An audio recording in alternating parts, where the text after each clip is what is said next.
Chug the Ferry, written by Hutchinson and illustrated by Gavin Bland.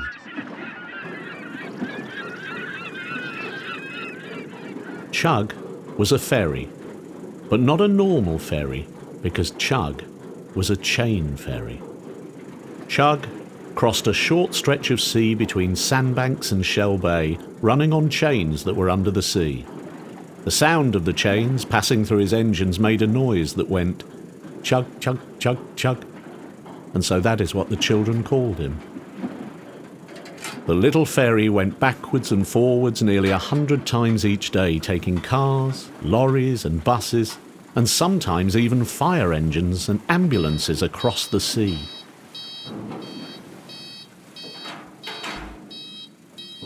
Chug loved his job, particularly in the summer when the cars were full of happy children. If it was a sunny day, they would get out of their cars and run to his upper decks to point at the sea, the sand and the boats. They would stand there laughing, and Chug loved the sound of their excited voices, knowing that he was taking them all on their holidays to Swanage. The only thing Chug didn't like about his job were the big ferries who could sail on the sea without chains. Every day the large ferries would pass by on their way to and from France. Some of them were really snooty and looked down on Chug.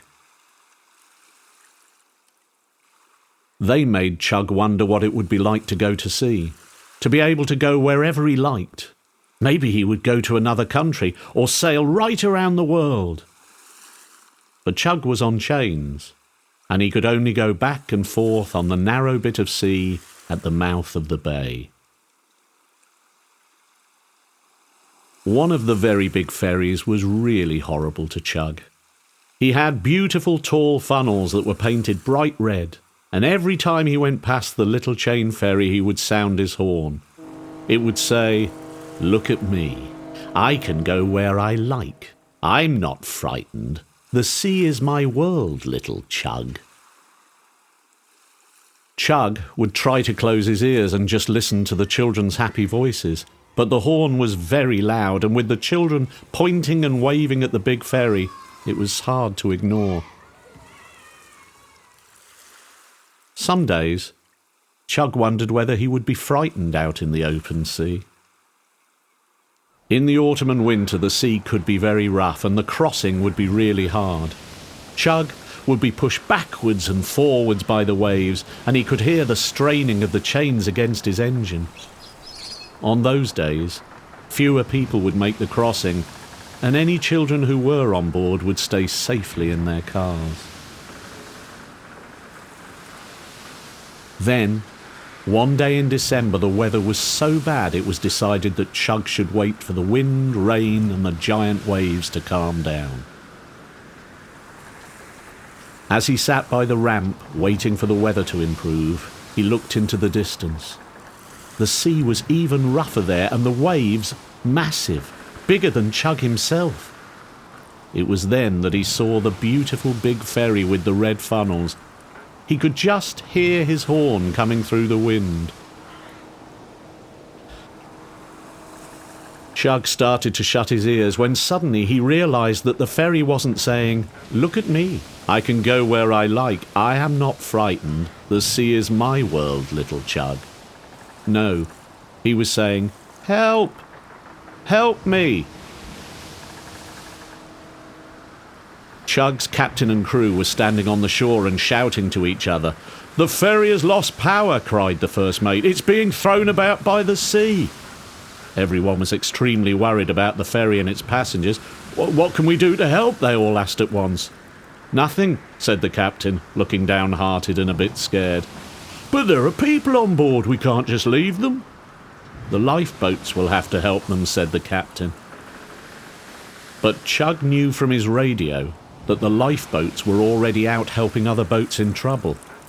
This was a very serious situation indeed. That was when he made up his mind. He was going to have to go out to sea. Chug started up his engines and sailed away from the land. He strained against the chains and heard the familiar scraping sound. Chug made his engines go as hard as they could. The noise was deafening. The captain and the crew were shouting from the beach in amazement. They thought it was the waves that were pushing at the little ferry, but Chug just kept on going.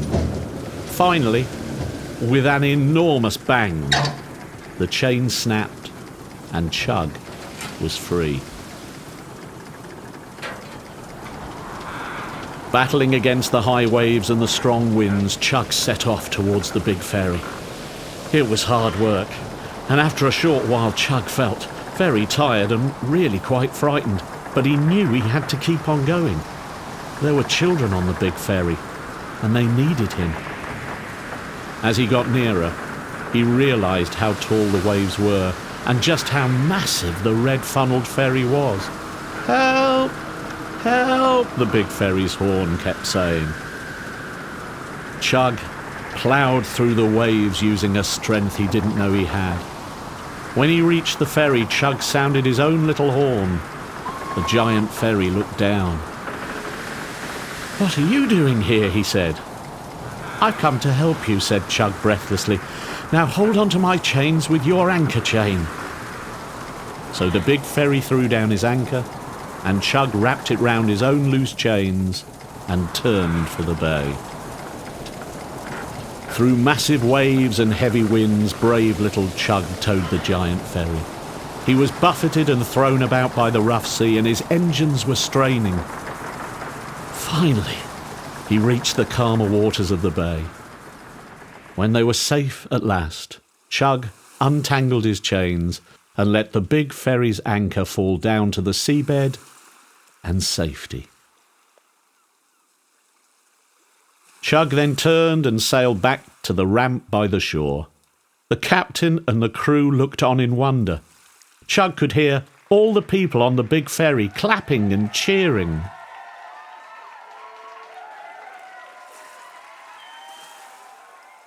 A week later, the big ferry was repaired and Chug was back on his chains. Chug was making his 20th crossing of the day when he saw the big red-funnelled ferry in the distance. Chug could hear his horn as he got nearer and was about to shut his ears when he realised it wasn't saying, "Look at me, I can go where I like, I am not frightened, the sea is my world, little Chug." No, it was saying, "Thank you, Chug. You are the bravest, strongest little ferry in the whole wide sea. I salute you." And from everywhere came the sound of ferries' horns, all saluting brave little Chug. In fact, from that day forward, all the ferries that passed on the distant sea would sound their horns and say the same thing. Even the local lifeboats, who were so brave every day rescuing boats and people, made a special badge for Chug to wear. Chug was very pleased. But do you know what really made him happy? It was when all the children would get out of their cars and stand on his upper decks and talk excitedly about their holidays. Chug had been out onto the sea, but he knew what he really enjoyed. Chug listened to the children's laughter and thought, "Time for another trip." Chug, chug, chug, chug, chug, chug, chug, chug, chug.